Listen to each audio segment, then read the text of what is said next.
Well, here we are at the very last official lecture for the course. Wow.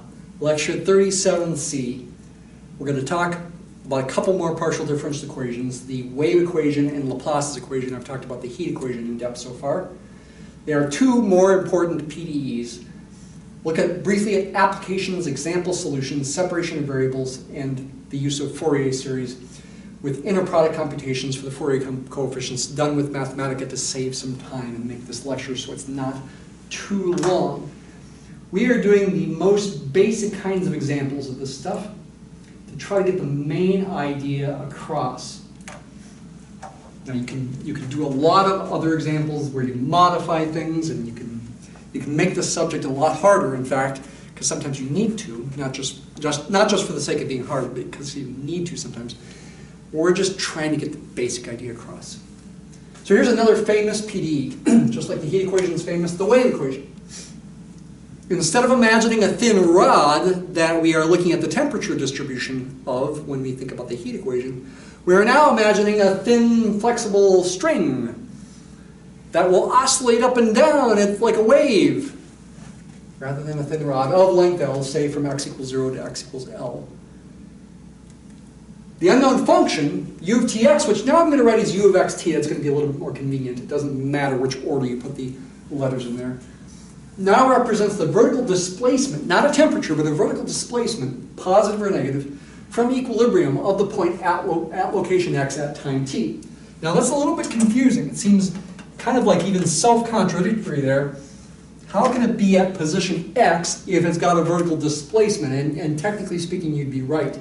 So you're thinking about this thing here being a string of length L, and you're imagining you can deform it, say like that, and you're starting at position x here, and you've deformed it up there to have height or displacement u of xt at some time t. You might wonder, how can that happen? I mean, you'd be changing the length of the string, and its position wouldn't necessarily be x anymore, would it? Of that molecule of the string, would it be at position x? Well, technically speaking, this is only an approximation for small amplitude waves, okay? So that helps us not worry too much about technical details like that. In mathematical modeling, you have to sometimes make compromises that make things simpler to do mathematically, even though they may not be completely accurate in terms of reality. So yeah, it's positive when it's above 0, and it's negative when it's below 0. U is a vertical displacement, positive or negative, at location x, at time t. It's a function of two variables. We need multivariable calculus, we need partial derivatives. Here is the wave equation, written in any one of these three forms. It's similar to the heat equation, except you've got a second order partial with respect to t instead of a first order partial with respect to t. We still have a positive constant of proportionality there that before I called k, and I said k was positive. Now I'm going to call it c squared, is where c squared is positive. Why? Well, it's tradition. Okay, so we're just going with tradition here. You could write it in terms of subscript notation to save space. UTT means this second order partial. UXX means this second order partial. You could subtract c squared, UXX from both sides to get 0 on the right-hand side, and then think of this as a homogeneous equation, if you liked, with 0 forcing function, 0 external forcing. You could also, if you wanted to, modify it to have some sort of external forcing, and it would be non-homogeneous in that case, and that would be more complicated. As with the heat equation, the wave equation is linear. This left-hand side, this expression right here, technically speaking, defines a linear partial differential operator, which is a linear transformation from one function in space to another. We've talked about that before. Give me some function that's sufficiently nice with continuous second order partials, for example. Find that second order partial minus c squared times that second order partial. Don't set it equal to 0, just say it gives me some function out. That would define a linear transformation from one function space to another. And the solution space then of this is the kernel of that, because of the 0 on the right-hand side there. And this is the verification that it is linear. It takes a linear combination of functions. Alpha and beta are scalars, u and v are functions.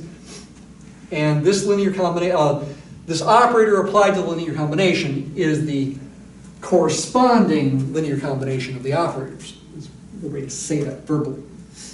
Don't worry too much about this. What this means is linear combinations, superpositions of solutions are solutions. That's the key important fact to realize because of this, and that allows us to build more complicated solutions from simpler ones. That's a key thing. Look at a couple example solutions. Confirm that this function solves the wave equation. These examples are actually simpler than the heat equation ones. I'm abusing notation here. U is both the dependent variable and the function name. That's a common thing to do, is just abuse notation. Cosine ct times sine x, where c is some arbitrary positive constant, say. You might say c wouldn't have to be positive, but usually you think of it as positive. And yeah, just take the second order partial with respect to t twice. You're going to get negative sine coming in because the derivative of cosine is negative sine, and the derivative of negative sine is negative cosine. And the c, you get two factors of c to get a c squared because of the chain rule with respect to t. And that does equal c squared times uxx, because uxx, there's no c by the x. When I take the derivative of sine of x, I get cosine of x. When I take the derivative of cosine of x with respect to x, I get negative sine of x. So I get the negative sign there, and the c squared I'm just carrying along because it's in the wave equation like that. Yeah, this is true for all points x and t. This is a solution. More importantly, perhaps, you might say, I mean, this is still important, but it's the graphical interpretation of this. Graphs of u versus x for various t's. You can think of this as a function of two variables and graph it in three-dimensional space, and we will, but you also, perhaps more readily, in terms of seeing how it applies to real life, you want to think of it as a function of x for various t's, a family of functions of x, where t is your parameter. The red graph represents time 0, the pink graph is time 1, the orange graph is time 2, the blue graph is time 3. Can you imagine what's going on here in your mind? We will animate it with Mathematica here in a minute. This is a string that is oscillating up and down here and here. With some nodes, you might say. It stays at position 0 at x equals 0, x equals pi, and x equals 2 pi. And I could extend this further if I wanted to. Huh, yeah, that's like a wave. Like you and your friend are holding a rope and moving the rope up and down. You maybe could get it to look like that as it moves up and down. This is called a standing wave, in fact, okay, because the waves are not moving horizontally, they are moving up and down. That's called a standing wave. Here's the three-dimensional graph. And how are these related? Well, first of all, x goes to the right here and t goes into the screen. And it was partially because of that I switched around the order of t and x here. I wanted x to go to the right and t to go into the screen. And essentially these graphs over here are slices of this graph for fixed values of t. So they're slices, at t equals 0, it's a slice that looks like this. It's the right graph. At t equals 1, I don't have an orange option. I guess I should have made this red here.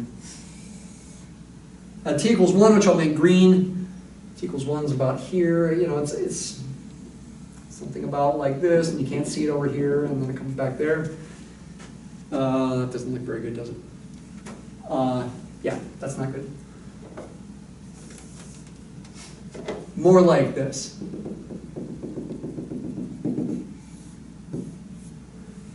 At t equals 2, then we have the orange graph. Then it does go below the axis, the u equals 0 over here. It's going down in here and up over here. Something like that. And then at t equals 3, get the blue graph, something like this. Okay, obviously not perfect. That's how the three-dimensional graph is related to the two-dimensional family of graphs. Now let's look at this in Mathematica. We can actually see, we can do the derivative check, we can see the plot, the static plots that I made, but we can also see an animation of how the string oscillates over time. And I even made an animation showing how these graphs are related, like this. Okay, that's how the three-dimensional, the two-dimensional surface graph in 3 dimensions is related to the two-dimensional graphs of curves that are families of curves, one curve for each value of t. Another example solution is called a traveling wave. Instead of a standing wave, it's this kind of function. Sine of x minus ct. By the way, I could have done sine of x plus ct as well. That's actually another solution. You can check that it satisfies the wave equation. It's pretty quick. Now the graphs are traveling waves. When the red graphs t equals 0, pink graphs t equals 1, orange graphs t equals 2, blue graphs t equals 3. As t increases, its rightward shifts of the graph. I picked c to be 1. C squared is 1, so c is 1. Took c to be positive 1. Yeah, that makes sense because I'm subtracting c times t in there. It should be rightward shifts. In fact, evidently c is the speed of the wave. Yeah, if c were bigger, it would be a faster rightward shift. And here's the three-dimensional graph. And wow, that's pretty. Undulating waves there. And once again, we can think about slicing this at various times to see the other graphs, etc. And see those graphs moving to the right, so to speak. Very nice. Look at that in Mathematica as well. Traveling wave solution. Let's just jump to the animation. Yeah, traveling wave, it travels to the right as well. You can get all these kinds of pictures. And in fact, you might even say this kind of picture is more commonly what you would see if you and your friend are holding a rope and you're both moving your arms up and down. You'd see a physical rope moving like that. You don't see the other one if somehow you could keep your hands steady. That's when you'd see the standing wave. It does turn out that these solutions are related. If you add two traveling waves going in opposite directions, with equal speed at least, you get a standing wave. You might see if you can verify that with trigonometric identities. Add two traveling waves, you get a standing wave.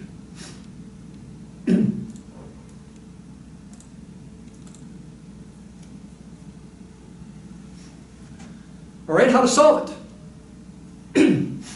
Again, by separation of variables in Fourier series. The Fourier series really only come out for constant values of t, or constant values of x in this case. The heat equation was definitely only constant values of t. What are our boundary conditions? Let's make them as simple as possible. We're going to think about this on this thin string of length L.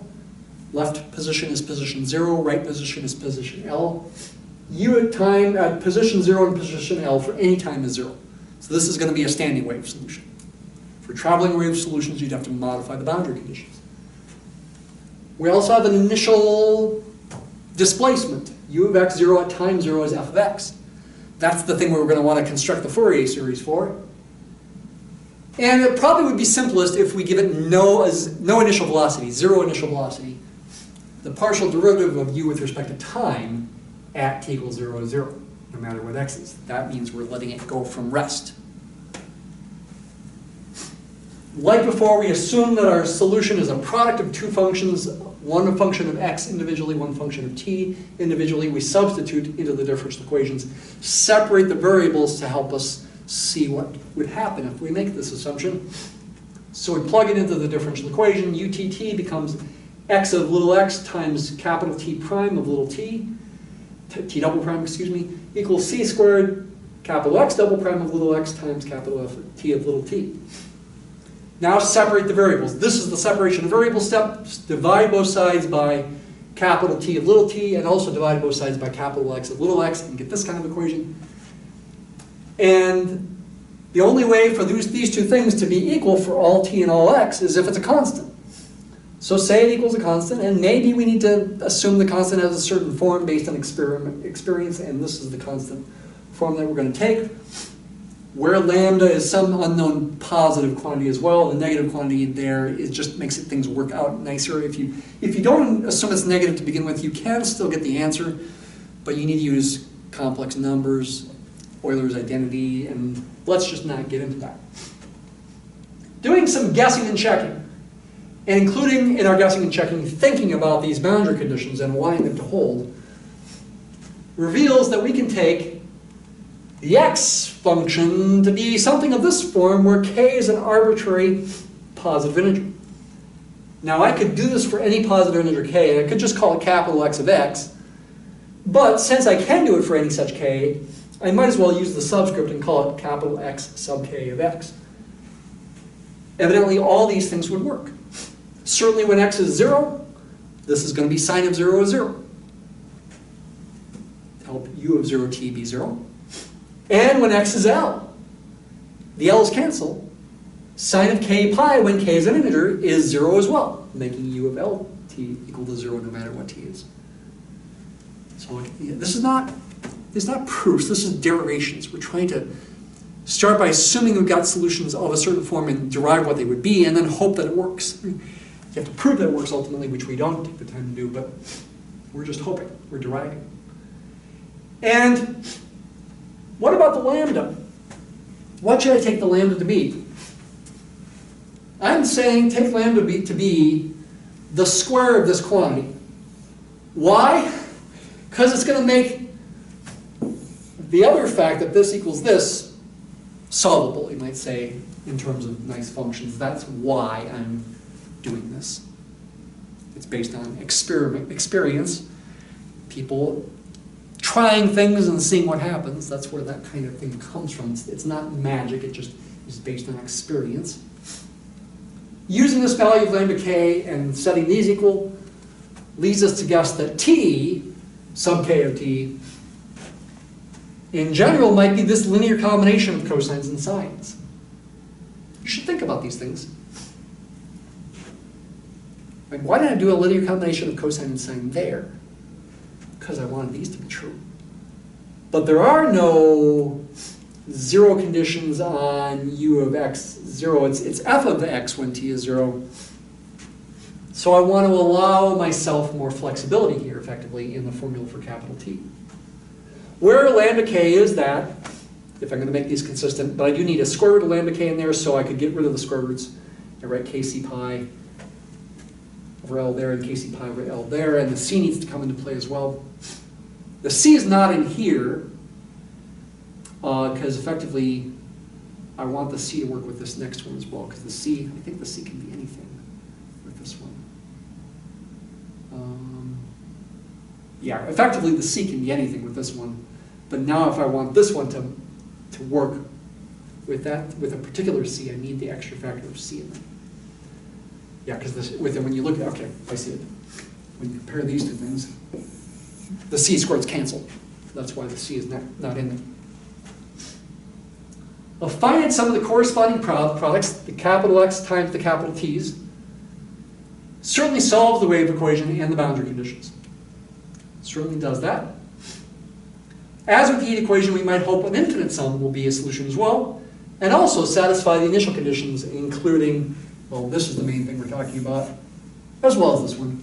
So we want to satisfy both initial conditions at t equals 0. We might hope that would happen. Does it happen? Yes, you can make it happen. This leads us to hope we can write the solution as this infinite sum. Products of t's times x's. Here's my general t function, here's my general x function. And we want, when t is 0, the initial shape, when little t is 0 to equal little f of x. When I plug in t equals 0, here I get sine of 0 is 0, here I get cosine of 0 is 1. So this entire expression simplifies just to the ak, but I still have the sine k pi over L here. Hey, and that kind of looks like a Fourier sine series. Yeah, it is. And the derivatives can be made to work as well if you take the bk to be 0. And the ak's, yes, are Fourier sine coefficients, which we usually call bk, but don't worry about it. And as we've talked about, that can be written as ratios of inner products, where my inner product here would be the integral of the product of the functions over the interval. I'm using t for the independent variable here. I guess I could have used an x. Doesn't matter.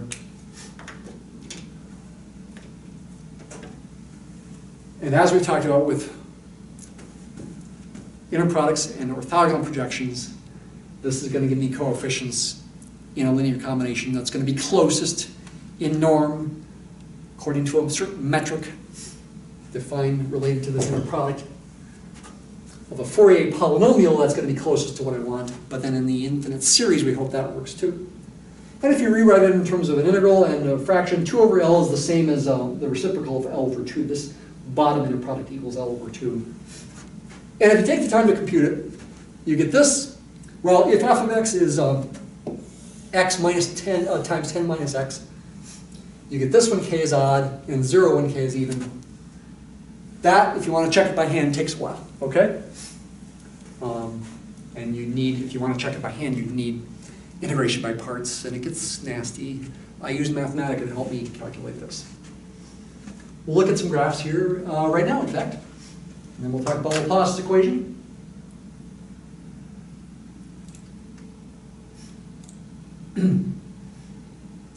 So I can define my inner product. I can define my sine functions here and take those inner products to find the a's. Here's what they end up equaling. When k is odd, you get non-zero numbers. When k is even, you get 0 numbers. Here's the general AK. If n is 10, if you're doing a Fourier polynomial approximation with the sum when n is 10, which doesn't mean you get 10 terms, you get 5 terms because some of them are 0. And if you try to plug this formula straight away into the manipulate, it bogs down. So what I did was I just copied and pasted this formula into the plot here, and then the manipulate doesn't bog down too much.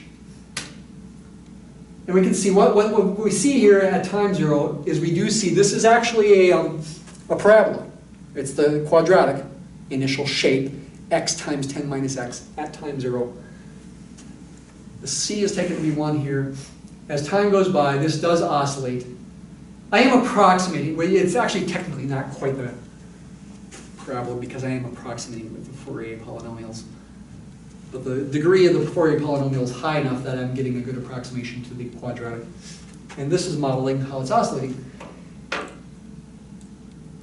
And there's no damping evidently because it's not slowing, it's not decreasing in amplitude. If I increase the value of c, then it's a faster oscillation. Oops, don't change c.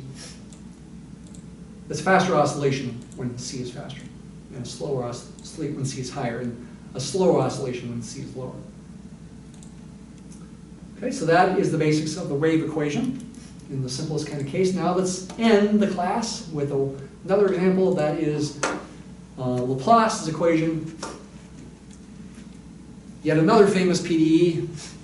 Laplace equation has applications to electricity and magnetism, though I always find that extra difficult. I find it easier to think about its applications to heat flow, actually. Now we're, instead of going to be thinking about a thin rod or a thin string, we're going to think about a thin sheet. Like a rectangle, a thin rectangle made of metal or something. For x between 0 and a and y between 0 and b, I'm allowing different, to not necessarily be a square. A and b can be different. The unknown function u of x, y, there's no t here now, represents an equilibrium or steady state temperature at a point with rectangular coordinates x, y based on given boundary conditions along the boundary of the rectangle.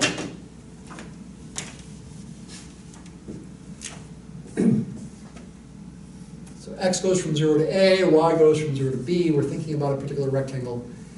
And we're imagining somehow we've set things up so that the temperature distribution along the boundary stays fixed. Now, I have no idea how you'd make such a situation where you could keep the temperature fixed.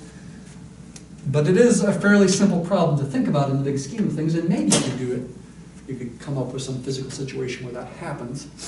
That's what's going on here, is the boundary temperature is fixed, and that makes the internal temperature, once it's reached equilibrium at least, to effectively stay steady, even though heat might be flowing, because these boundary temperatures might be different.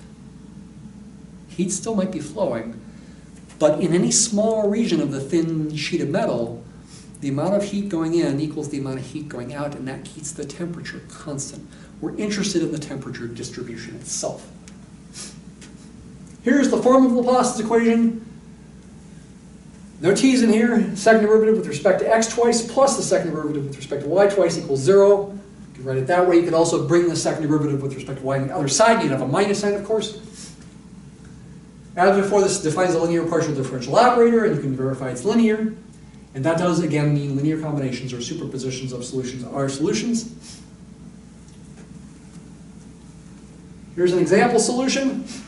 Sine x times, is that a typo? No, that's no typo. Sinh y, hyperbolic sine, which is really a linear combination of an exponential growth and an exponential decay. Maybe you've never heard of hyperbolic sine before. Hyperbolic sine, or sinh, in this case of y, is e to the y minus e to the negative y over 2. And it turns out if you take its derivative with respect to y,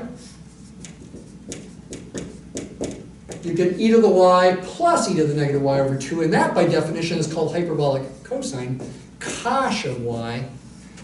And it also turns out the derivative of cosh of y is sinh of y. What fun. Yeah, they kind of act like sines and cosines, and that's why we use symbols that are similar to sines and cosines.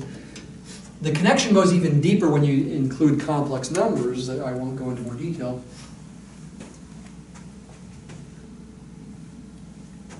Its derivative with respect to x twice gives you a negative sign, because the derivative of sine of x with respect to x twice is negative sine of x. But the derivative with respect to y twice does not give you a negative sign, because the derivative of sinh of y is cosh of y, the derivative of cosh of y is sinh of y. There's no negative signs that come into play. You can check those things. So this is identically 0 for all points x and y. It does solve the Laplace equation. Instead of looking at a family of functions of x for various y's, it is actually better, you might say, to look at the entire surface in 3 dimensions or contour map like this, which is showing you the level curves as we've talked about before with Hamiltonian functions and gradient functions, Lyapunov, potential functions and Lyapunov functions. These are the level curves where this function is constant. For example, this level curve here might correspond to where this function has a value up at, I don't know, 0.5 or something. And this one here corresponds to a negative output for the function. You'd be slicing this graph with horizontal planes where u is constant to see the relationship between these things. And this is showing you the steady state temperature distribution based on boundary conditions that are these boundary conditions. When y is 0, and x is between 0 and 2 pi, the temperature is 0. When x is 0 or 2 pi, and y is arbitrary, the temperature is 0. The height of the graph along these 3 boundary sizes is 0. But when y is 1, plug in y equals 1 up there, you get sinh of 1, which is about 1.1752. The graph is a sinusoid. The temperature distribution is sinusoidal over there. And you are, again, somehow keeping the boundary temperatures fixed. And maybe the temperature in between is not fixed to start with, or it's not this particular distribution, but over time it approaches this distribution and stays steady state.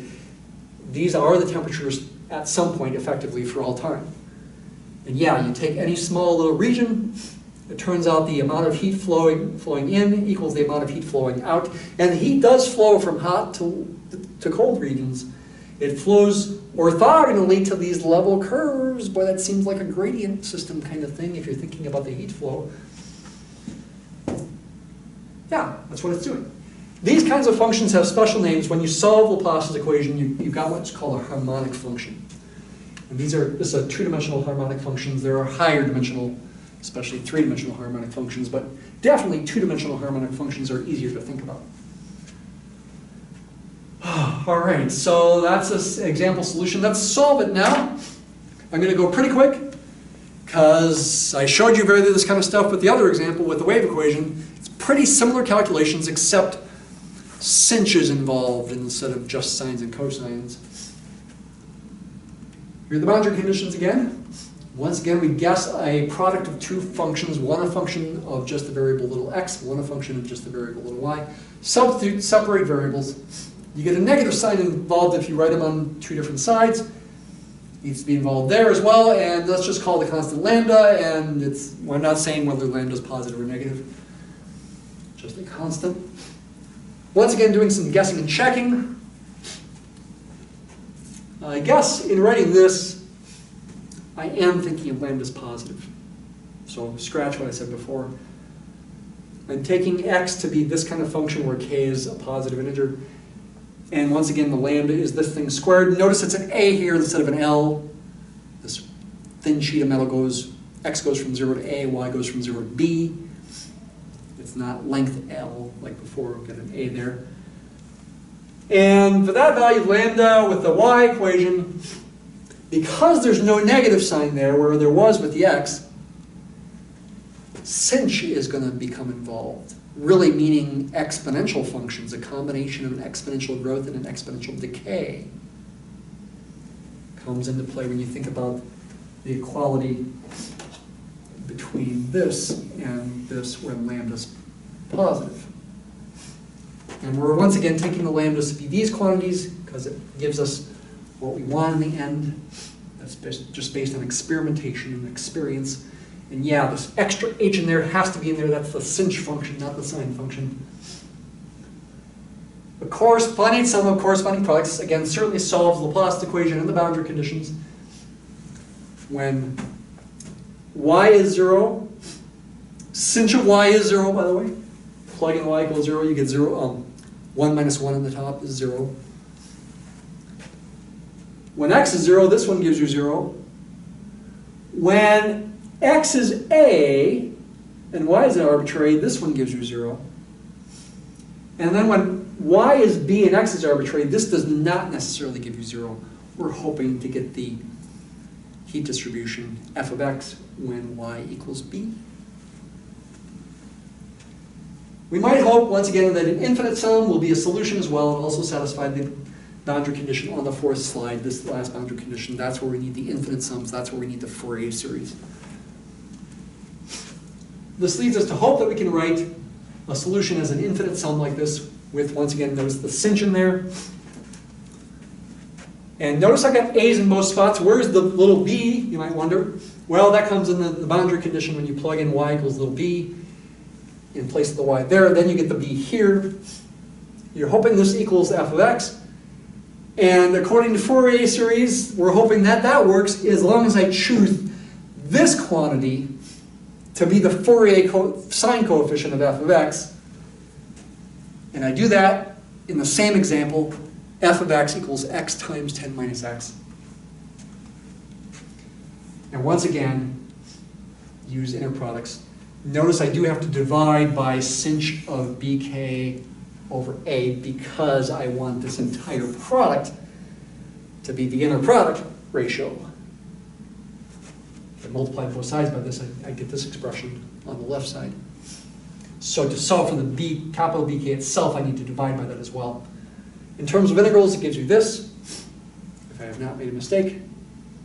And it turns out if you use the same function as before, x times 10 minus x, now as the boundary temperature distribution, with the wave equation, it was a displacement, an initial displacement of the string, but now at y equals b, this is, and b is 10 here, just like a, I'm taking it to be a square. This is the temperature distribution at y equals 10. And it turns out if you solve for the capital BK, you get these quantities here. If I check this with Mathematica, and something interesting happens, you get csch of k pi in there. What's that? That's hyperbolic cosecant. Probably best to say hyperbolic cosecant. And that happens if k is odd, and 0 if k is even, just like before. That's the last slide. We're going to end with Mathematica. What else would we end the class with? Here, by the way, was our example solution, verifying this sum of the second derivatives equals 0, and we can make the graphs. And yeah, let's approximate the boundary value solution. Here are the b values, and there you see the hyperbolic cosines involved. You can approximate those numerically as well, by the way. Here are the bk in general. Here's the summation is a finite sum. And once again, plugging it into the plot, well, I guess it wasn't too bad because I could do manipulate. But here's what n equals 10, what it looks like, and I just copied and pasted that in here. And I'm not animated in this plot. We're just looking at it as a surface plot in three-dimensional space. We see the 0 temperatures along the 3 boundary sides over here, but then along the 4th boundary we see a temperature distribution which is approximating the quadratic. It's not exactly it because it's a finite Fourier polynomial, but it's close enough that you wouldn't be able to tell the difference. And then in between we've got other steady state temperatures. Okay? That is the course. Thanks so much if you've stuck with me, for my students at Bethel. I hope, again, this stuff, even though it's hard, it inspires you to say, if I work at it hard enough, I can get it, I can be successful, and this can be helpful for me in my engineering and physics courses, maybe my chemistry courses even, maybe even biology courses to some degree. I will, especially fairly soon, hopefully make some more videos about Laplace transforms that go into more depth about convolutions, for example. Hoping they're going to be shorter screencast videos, that's my plan at least. I just love making these things, and praise God that I have a job where I can do this kind of thing and enjoy teaching you about this kind of thing. I hope you enjoyed learning about it. Thanks for watching.